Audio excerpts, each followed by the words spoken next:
Helen Welling's reporting. Well, bad luck really does come in threes if you're a Scientologist. First, the church was convicted today of fraud by a French court for harassing members to hand over large sums of money.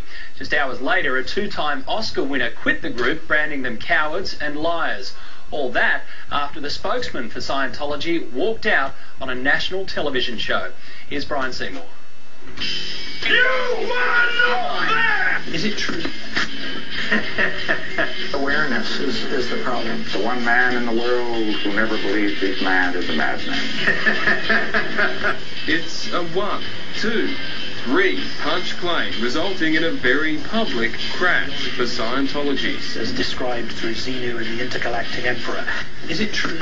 Shortly after this interview aired across America, the two-time Oscar-winning writer-director of Crash and Million Dollar Baby, Paul Haggis, quit Scientology after 35 years. Haggis cited abuses of human rights, cowardice and hypocrisy. He also slammed Scientology's policy of disconnection, where someone who leaves the fold is not allowed to communicate with those still inside, even if they're family. He says of Scientology's denials, "To see you lie so easily, I'm afraid I had to ask myself, what else are you lying about?" Haggis went on, saying he was horrified and dumbstruck by recent accusations of awful physical violence committed by Scientology's leader, David Miscavige. He just walked up and he hit me on the side of the head. I saw him attack him while he was sitting in a chair and hitting him upside the head, and then wrestling him around the neck and throwing him to the ground. I saw at least a dozen times this happen. The church denies David Miscavige ever hit anyone. Do you think David Miscavige should continue to be the figurehead of the Church of Scientology? No. I'll just say it outright. I consider him to be a sociopath. I think the man's stark staring mad.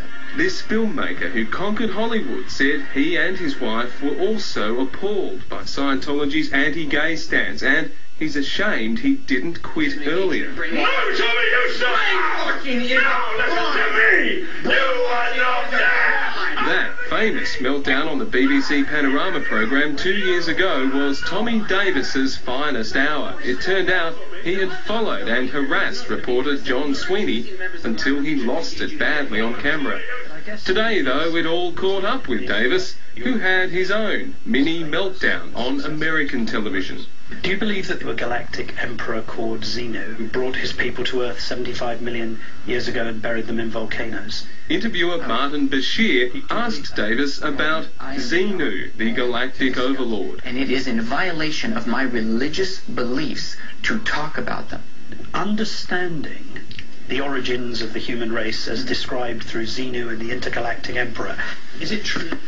Why would Tommy Davis walk out when the truth is out there?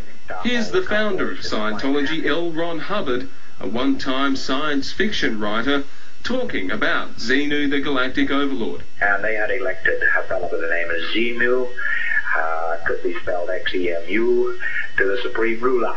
If all that wasn't bad enough, overnight, a French court convicted Scientology of fraud. Perhaps the worst thing about all of this is that you are paying for it. You see, despite all the convictions, the horror stories from people who've left, the huge amounts of money they make, and these secretive and bizarre beliefs, Scientology is still considered a religion here, which means they don't pay any tax.